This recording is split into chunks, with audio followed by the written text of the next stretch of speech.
Hey everybody, Alex from SCADA here. Similar to the last Ignition 102 video looking at vision components, we're going to dive into perspective components today. So here in the designer, we're going to expand the perspective section, go down to views, and I've created an Ignition 102 folder here. We're going to right click and add a new view. We'll get into containers types and things in future videos. You have a number of options here. It defaults to coordinate container. We're going to just use that for now and focus on components. We'll call it display components and create view, and that will open it up for us here.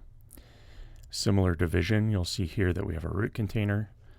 The icons and graphics look a little bit different. You'll see here the coordinate container icon. It's a rectangle with an X and a Y in it. And this crosshair icon shows which component is deep selected.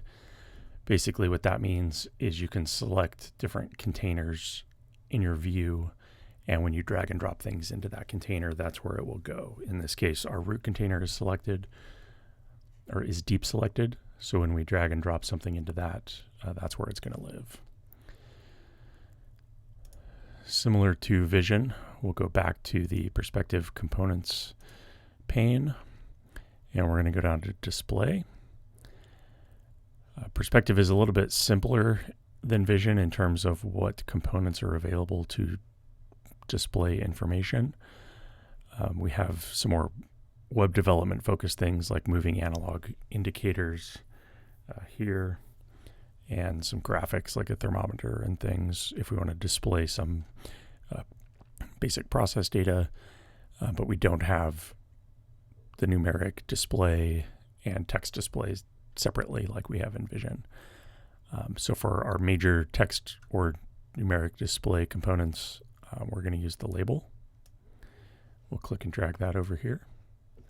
We do have the LED display similar to what we have in vision as well, but that gives you the 7-segment display that's generally not super great from a design perspective, so typically don't use that and use labels instead. So we'll just make that a little bit bigger.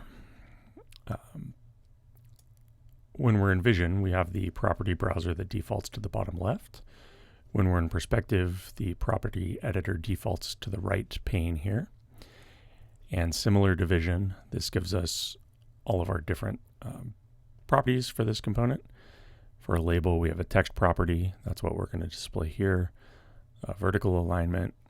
And then if we want to get into some of the other display settings, like horizontal alignment and things, we would click the tent icon here to modify the style of that. And we could go into text. This is where we can adjust our font size, our font type, the color, if we're bold, italic, etc. Letter spacing, word spacing, our text alignment, if we want to do start and left, right, center.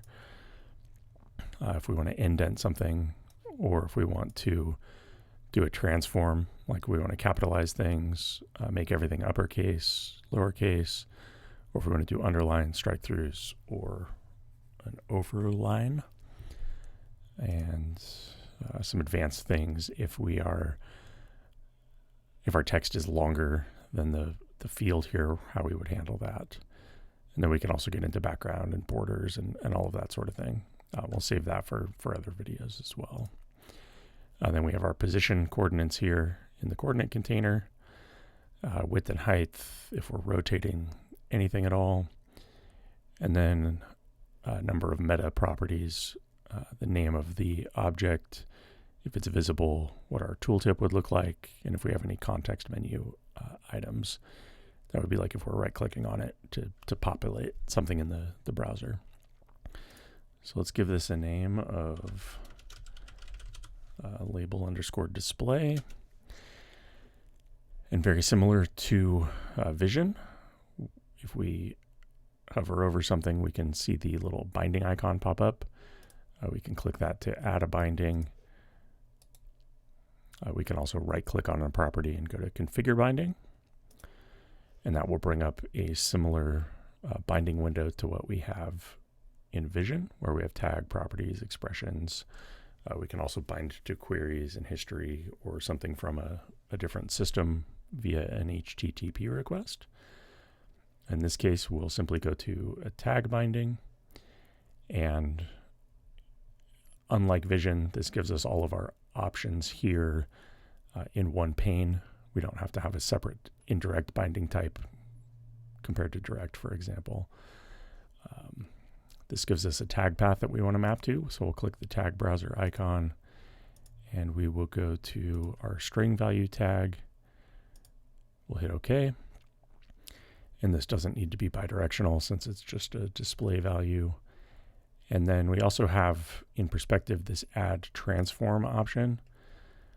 That allows us to do something with this value. In a lot of cases, we may read something from a tag and then generate a script transform where we do something with that value.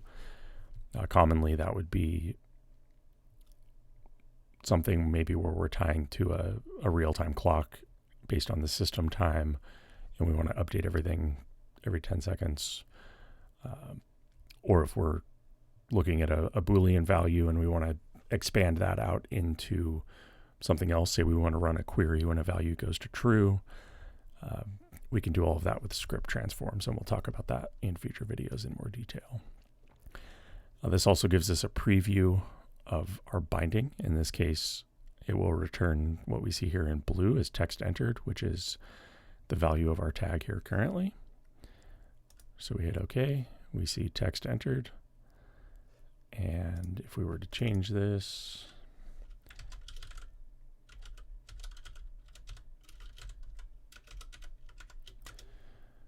and we'll go to read-write mode, we see that we have updated our label here with perspective text. So now if we want to go beyond simply displaying a value and we want to be able to input something, that's where we would come down here to the input section of the perspective component pane. And similar to Vision, this gives us numeric entry fields as well as text fields and text areas. And then we'll get into buttons here in a little bit. But we'll click and drag a text field over to our root container. We'll just make that a little bit bigger. Similar to Vision, we have our text property. If there's a placeholder, so that's what's displayed in gray when it's empty, if we're enabled, and then we can manage how we're deferring updates or spell checking. And then we also have access to styles if we want to adjust how that looks, and then position, and then all of our meta information.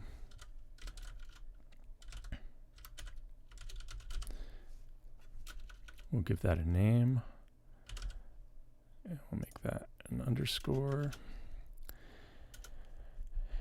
And similar to Vision, we can come here. We can go to our text property. We can add a binding. And let's bind that to the same tag that we're using on our label, the string value tag here. And since we want the operator to be able to change data with this, we'll select bidirectional and hit OK. Now that will populate with the value that we have in that tag because that's what the binding is set to. If we go into play mode, we can enter new text here, press enter. That will update our tag value and also update our label. Again, these are useful if we want to display process data, textual data, if we want something to basically show the status of anything in our system, we can use labels. And if we want to utilize text fields, we can do that the same way we could in Vision. And everything basically just works. The main difference is the property editor looks different and is in a different location. And there are some more subtle differences within that we'll get into in other videos when it's relevant. But this allows you to take operator input into text fields and display that on labels. So now we'll go out of play mode and let's show a numeric example as well. So we want to display a numeric value. We'll drag a label over to the screen and we want to enter a numeric value. So we'll bring the numeric entry field over. And if you expand this, you'll see we have some different options. We have a direct field, which is basically just numbers only. Protected field, that gives us a different option. If we want to protect that for some reason, maybe tie it to password protection or things. So an operator has to enter a password or meet some other requirement or click a button before they can edit it.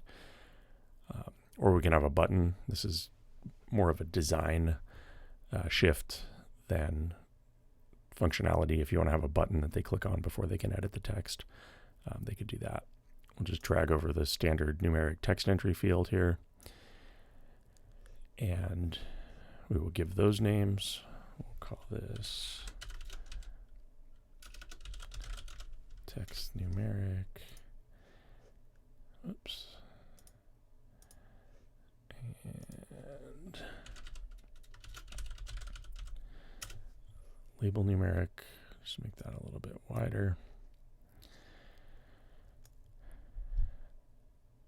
And we will go to our numeric entry field. We have a value property. Again, we have all the formatting and all the properties similar to what we would see in Vision.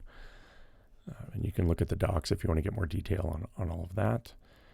So we'll go to add binding, go to our tag path, and let's do our integer value for now. And we want that to be bidirectional. And we see that that value comes across. So we'll hit OK, and then we'll bind our label text to that tag as well.